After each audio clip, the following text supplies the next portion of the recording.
बोलोली हमरा क्या बोलोली लकाचारी में मालिक जल्दी चलो पहले की बात था महारानी साहब स्वर्ग भागला ए हमर माय प्रभाती मर गेल हाँ आह भगवान महारानी, एम बउआ बसंत माय प्रभावती मर गेल स्वर्गवास भागल ए मणिपुर में आप सोना के कटोरा में दूध भात के खियात माँ या माँ माँ आह माँ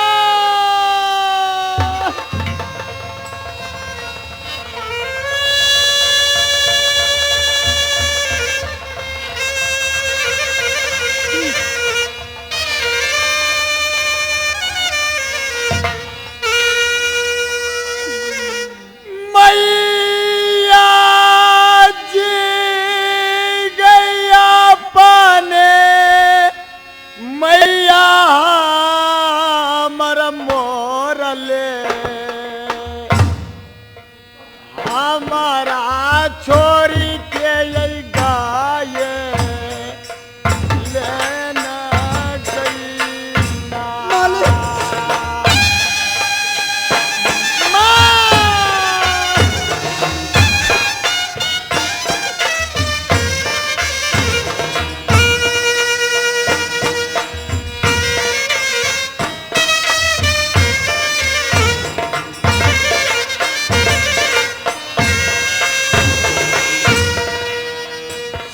बचकारा मैया के मैया कहबई हमया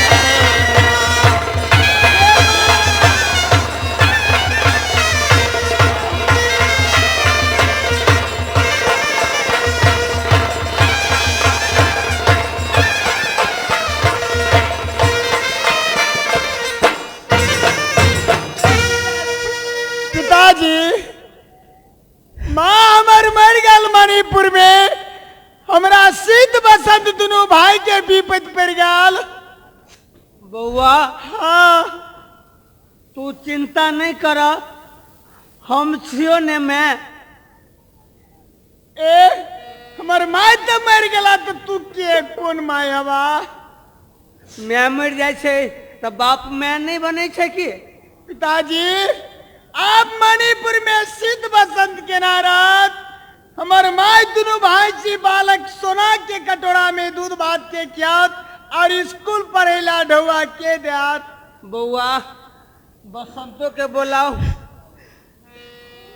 अहाँ चिंता नहीं करू बाबू बाबू हऊ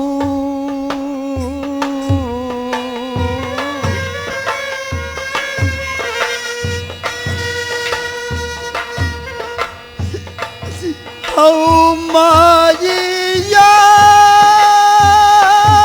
के मरल नहीं बाबू यही बाबू पितिया होई छै हो बाबू बाबू हो नहीं करो अपने वाला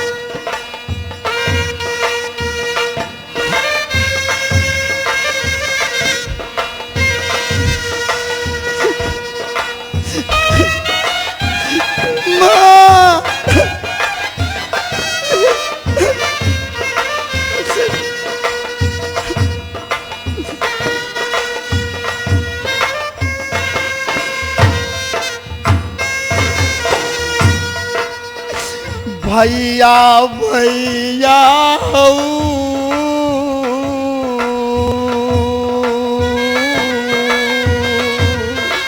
हाँ बसन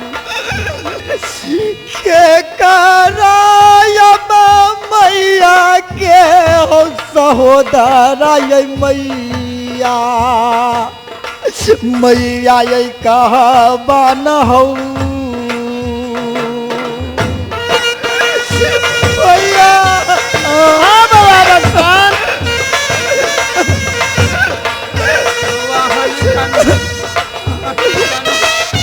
नहीं तो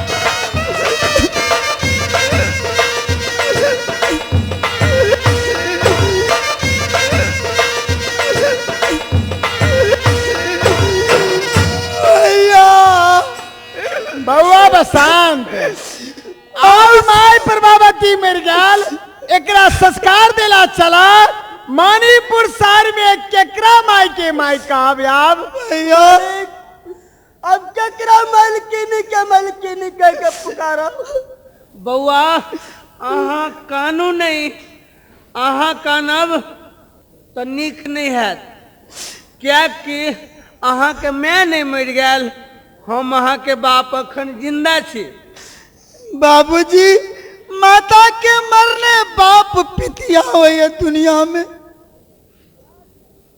पिताजी मालिक हाँ बेटा हमर माय प्रभावती एहन सुंदर छाल कि हमर माय दोनों भाई के बहुत माने छाल गा शीत यार बसंत के प्रभावती माय सने दोसर माय किकरो ने हाथ आप माई के संस्कार दिला चला हाँ बेटा चलू अब उनका संस्कार दो दियो अब चालियो हो पिताजी यही मैया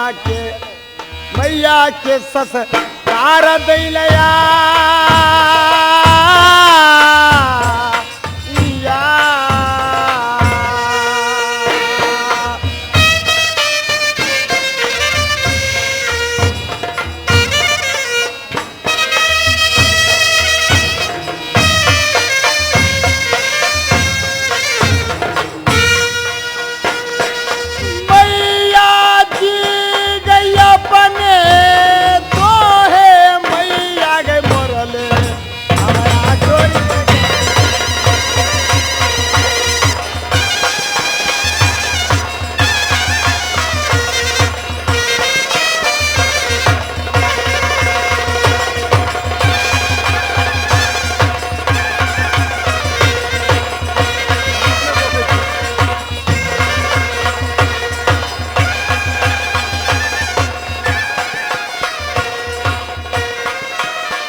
बाबू बसंत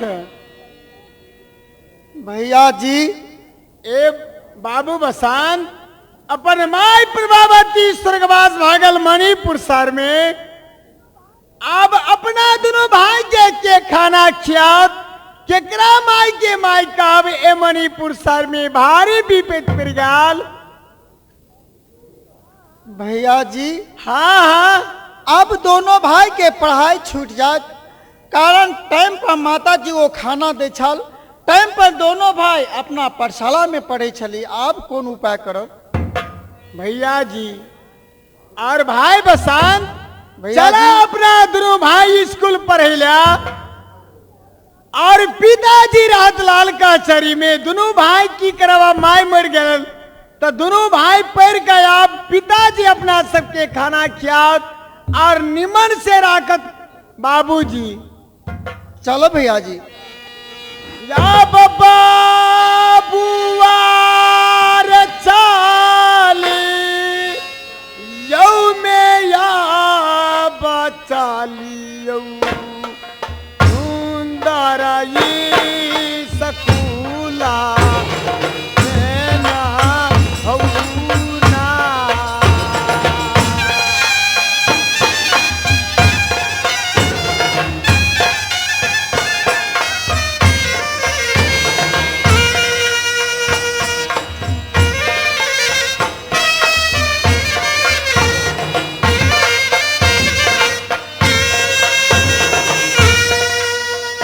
अब पढ़े लागी चलियो भैया पा अपनी इस गुलाबा में या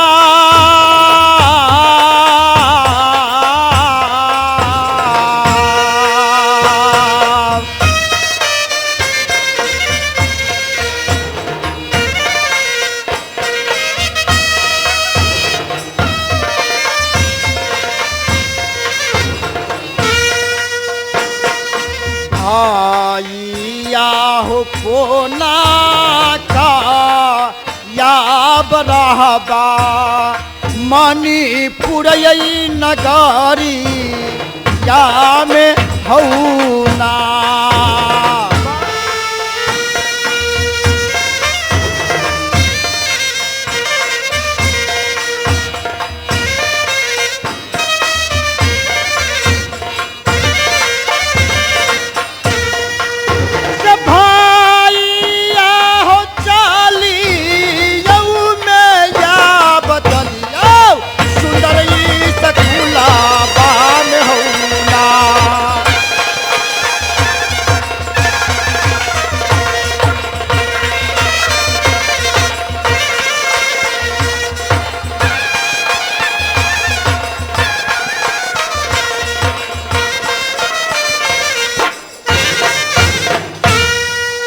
रामा हो भारी तब विपतिया हमरा के पर लईनो ना।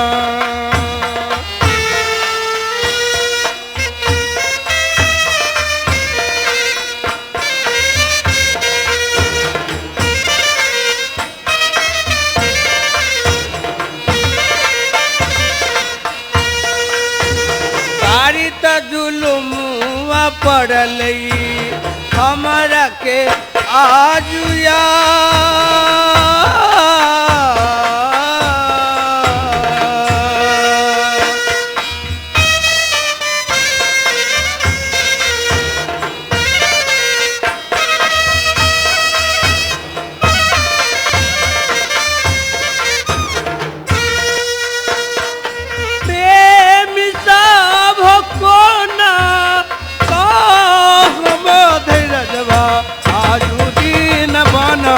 पैसे होना।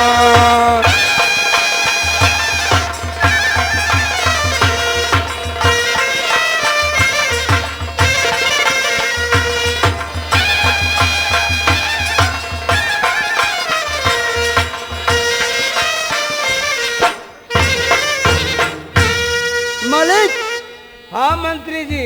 अपने के जे होनी रहल उ तो भैया गेल, लेकिन हमरा विचार से अब अपने दोसर शादी करू।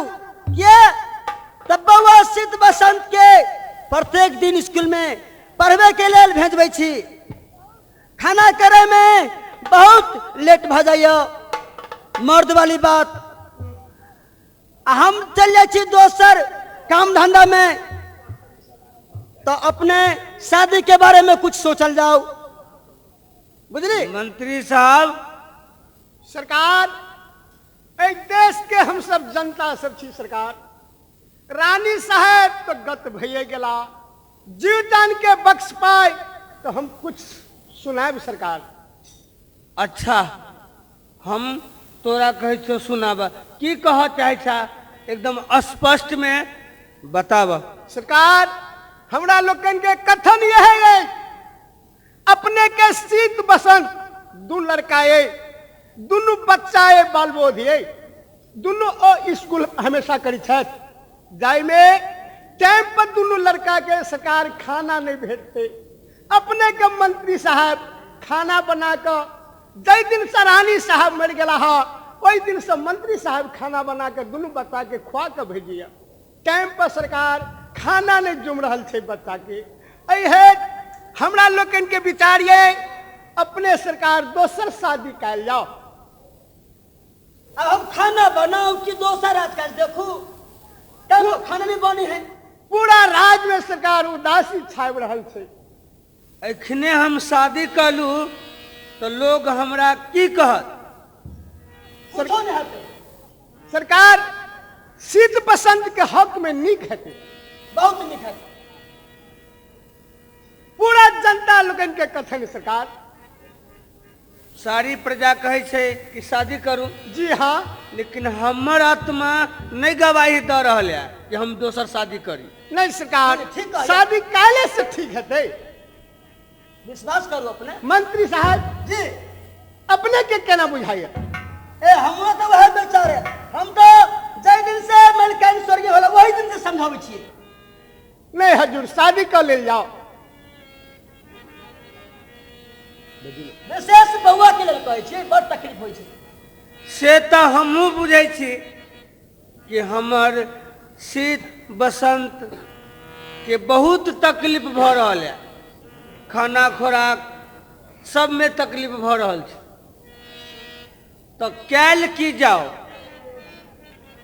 अपने के पूरा जनता मिल के हम सब अपने के गोहरा बढ़ल छी, शादी कर ले जाओ। शीत बसंत बउआ के हक में नहीं खाता।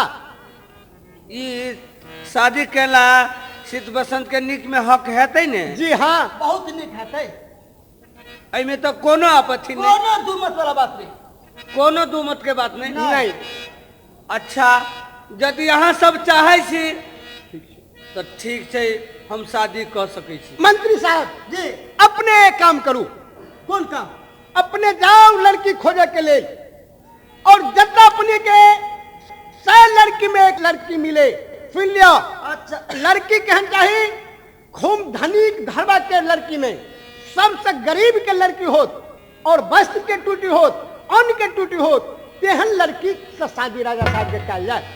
माने गरीब घर के लड़की, हाँ वस्त्र के टूटी हाँ और अन्न के टूटी, कौन लड़की चाहिए? जी मालिक के लिए। हाँ सही बात। अपने जल्दी जाओ। फिर हम जाए छी। हे भगवान, ये कैसी तेरी लीला, तूने मेरी पत्नी को छीन लिया। अब मैं दूसरा शादी करने जा रहा हूँ। खैर तुम्हारी जो लीला।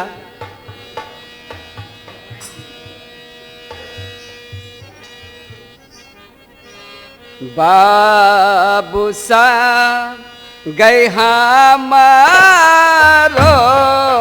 ओ के घर, श्याम गढ़िया बला गई छैस गए ना।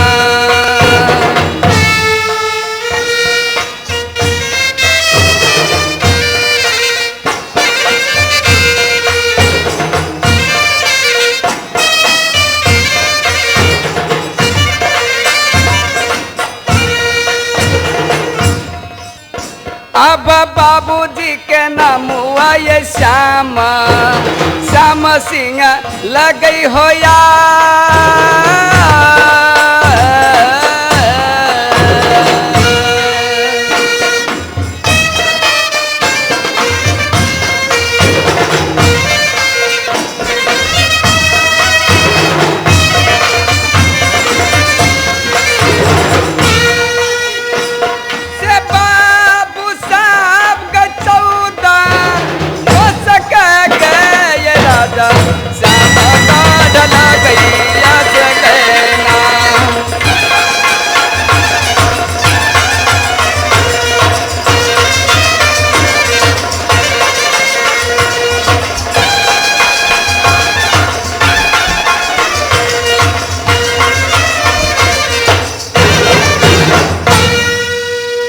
घर का तो श्यामगढ़, बाबूजी के नाम राजा श्याम सिंह। बाबू जांगी पैदा ले लो एक लड़की, नाम रखलखिन श्यामवती। लेकिन ऐसे में बाबूजी के नहीं देख रहल छी। बाबूजी है तो है कहाँ, और मंत्री जी है कहाँ? अब या भी मंत्री हमारी माँ हलिया होया।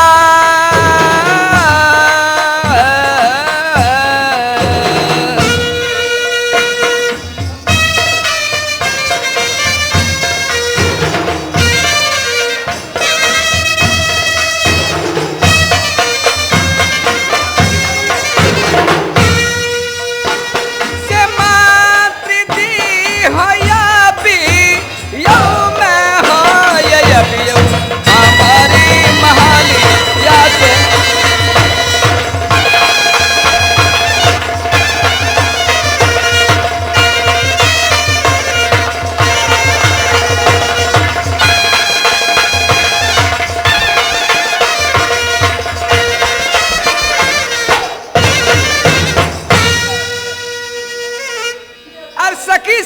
के सेनी देख रहल छी सखी सहेली कहाँ है?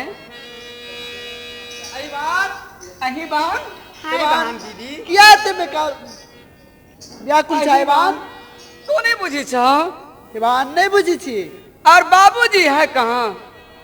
कि मैं वो अपना काम में हेते कि कत हेते? बाबूजी अपना बंगला पर में था। हाँ। आ मंत्री जी के सोहनी देखी छी। मंत्री साहब तो मर गए तही अहिबान कतऽ बाबूजी गेलै के और स्थिति खराब है नहीं। हाँ ताई के लिए बाबूजी हमरा शादी करे के लिए नहीं चिंता करिए। कि मैं अहिबान जब छोट देश है छोट राज है तो छोट राजा लड़की के चिंते गरीब भेले अहिबान अहिबान लेकिन बाबूजी और हमरा शादी करे के चिंता में नहीं है कुछ। और कितने दिन है ना कुमारी बन कर अभिमान? सही बात है अहिबान और कितने दिन बाबू नगरी में ना जीवन बिताए? सही बात है अहिबान कि अब कहते ये दिन रहबई बाबू के महलिया में या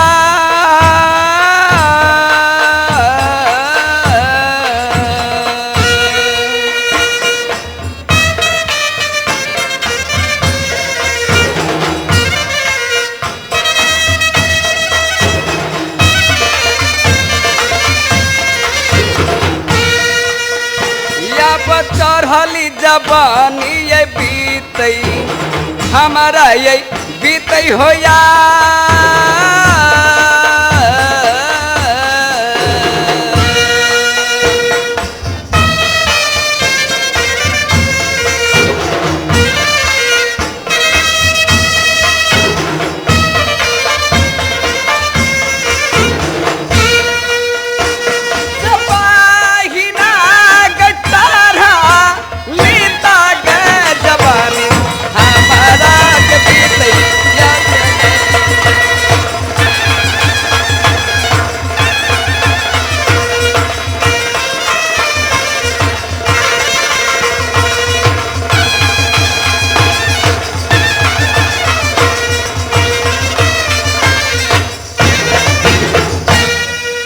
अहिबान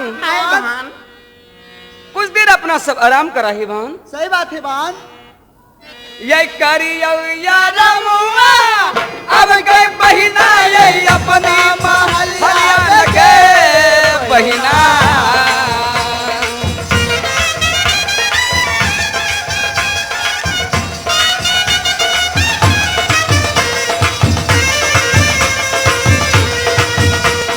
कर भैया रमुआ अब गए बहिना ये अपना महलिया लगे दीदी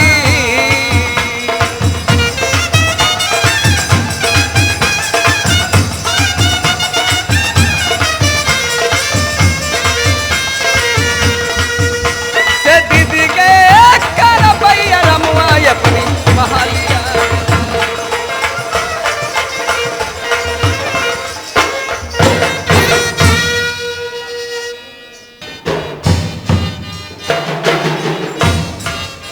अने 15 दिन से हम लड़की खोज रहल छी लेकिन घर मिलैया तो लड़की वहां नहीं मिलैया लड़की मिलैया तो घर नहीं मिलैया हम तो लड़की खोजत खोजत में परेशान छी भेल लेकिन पता लगलो श्यामपुर में एगो गरीब घर के लड़की है आई वही जाई छी नहीं मिलते लड़की श्यामपुर में तो की करब छाती में मुका मार लेब दांत पर दांत बैठा लेब खैर जाई छी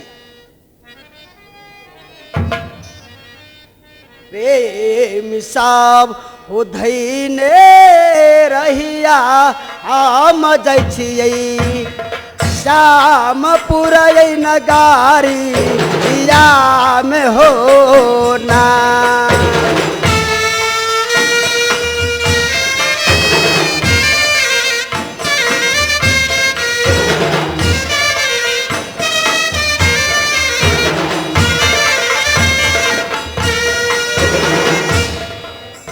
अब सुंदर लड़की हम खोजी का ले भैया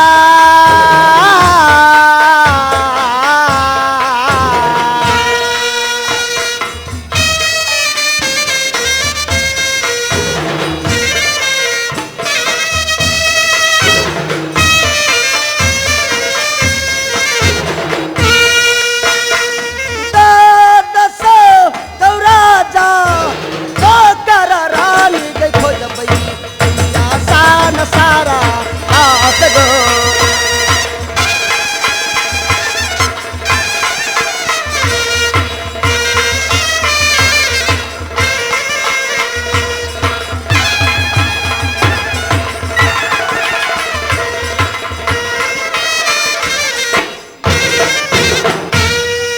अब हम जा रहल छी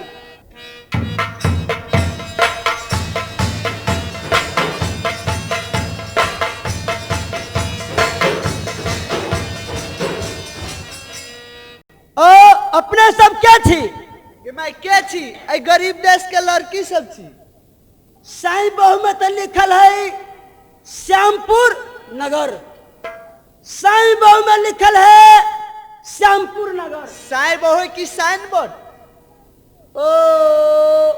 O sign board, sign board हमरा तो कहा गल साईं बहु, ओ साइन बोर्ड। ओ अपने सब एठाम के क्या छी कि मैं अही गांव के बस्ती के लोग छी। के छी अही गांव के लड़की सब छी। हाँ ओ हम तो कोनो जरूरी साइल छी। की जरूरी छै अपने ओ हमरा पास में हमरा साहब के मंत्री थी, राजा साहब कहलखिन कि एक गरीब घर के लड़की मंत्री साहब हमरा खोज के आइन दियो, हम उनका से शादी करब। एहि गांव में कोई गरीब है कि मैं कोई गरीब है कोई सबसे बढ़ के गरीब है सबसे बढ़ के गरीब है श्याम सिंह। हाँ श्याम सिंह के घर कौन भेले कि मैं अही यह छै उनकर बंगला। यह घर है। हाँ अच्छा उनका लड़की कहाँ है? लड़की छै अंदर में। माने लड़की के पिताजी स्वर्गीय भगला है कि मैं स्वर्गीय नहीं भेले, गरीब देश है नहीं, राजा गरीब है। हाँ ते द्वारे पंजाब चल जाए कमाए। आ लड़की के मायो न है? माई तो मर गए बचपने में। अपने सब लड़की के सखी सहेली भेली। हाँ उनका साथे साथे रहे छी। अच्छा तो वो लड़की शादी करे वाली है कि नहीं है? कि शादी करे वाला भ गेल छी की शादी करे वाली भगल है। हाँ वो शादी करो जोकर भ गेल छी। से तो हम नापो छी लेने, खैर नाप से हम पता लगा लेबे आप छोट हो छी कि नमहर हो छै। अच्छा लाओ लड़की के लाओ तो देखबे करबे त लाओ ना, कल के बिना देखले नहीं जोराया बिना खैले छुदा नहीं बेटा। अरे बहन अही बहन हिवान अपना द्वार पर एक आदमी आयल है अंटिया, वो कहे छत कि हम लड़की देखे के वास्ते आयल छी। तो हम बता दिलिए कि है एक लड़की हमरा महल में, अपने के देखे वास्ते बुलाब रहा है। चलू अही बहन हिवान अहाँ सबके विचार हिवान तो हमरो विचार। हे बहन हमर बाबूजी तो छोटे में शादी कर दिल से तो जन्मे करी छो। हाँ आ तेहन के कपार में साट दिल के कि अब की कहियो। वो बेटी सार के बेटा दिन रात तो दारू पीते रहे है। चलू हे बहन। हे बहन चला देखा दी छो। की भेल अपने सब की भेल? गे माई की भेल या इहे लड़की छे। माने लड़किया भेल। हाँ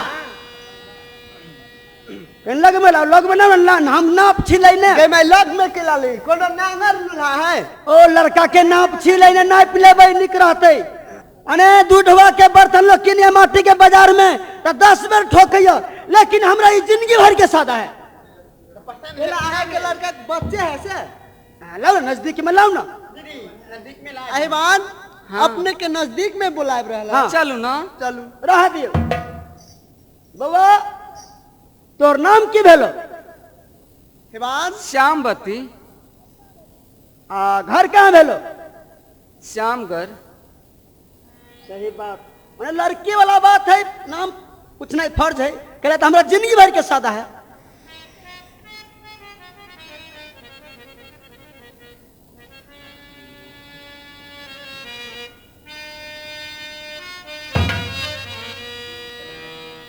लड़की तो परेश जाते, ठीक है लड़की गरीब घर के बेटी है, सही बात है। अरे बाबा बोला तो हमारा पास में समय नहीं है, माला फेर करा दीजिए। गे मैं तो माला फेर वनी से बराती साइड का यहाँ और जखनी यहाँ माला फेर कर लो जाओ। हाँ तो 100 दिन के दिन ठेक दे छिए आ बराती सजने हम आवे छी आ माला फेर करा देबी। भन्ने जते जल्दी होती तते जल्दी अपने बारात लेके आओ। हाँ, लगन जूस है नहीं, पंडित जी मिली है नहीं, लौआ मिली नहीं, हगा मिली। अपने के लड़की पसंद भेल ना? लड़की पसंद हो। ई लड़की मैंने जय लड़की के साथ हमारे राज साहब शादी करता, वो लड़की आई गांव के पुतौ भेल की बेटी भेल? मैं बेटी भेल, बेटी भेल। कहने अच्छा। गांव के बेटी भेल की? सही बात, हमरा वह पूछे के छला। चलू अच्छा अपने से जाओ, अपना ये घरे रहो, आ हम बर बराती भातर सब लेने अबै छी। अच्छा अपने जते जल्दी अभी ओते जल्दी हम सब तैयार हम लेने अबै छी। जल्दी से जाओ। अब जुग नमुआ दुनिया में जब बया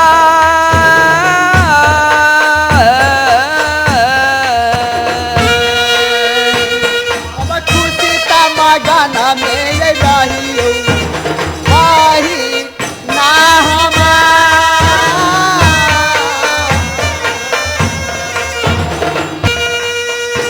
अब जब तक जिंदगी दुनिया में रहती हो या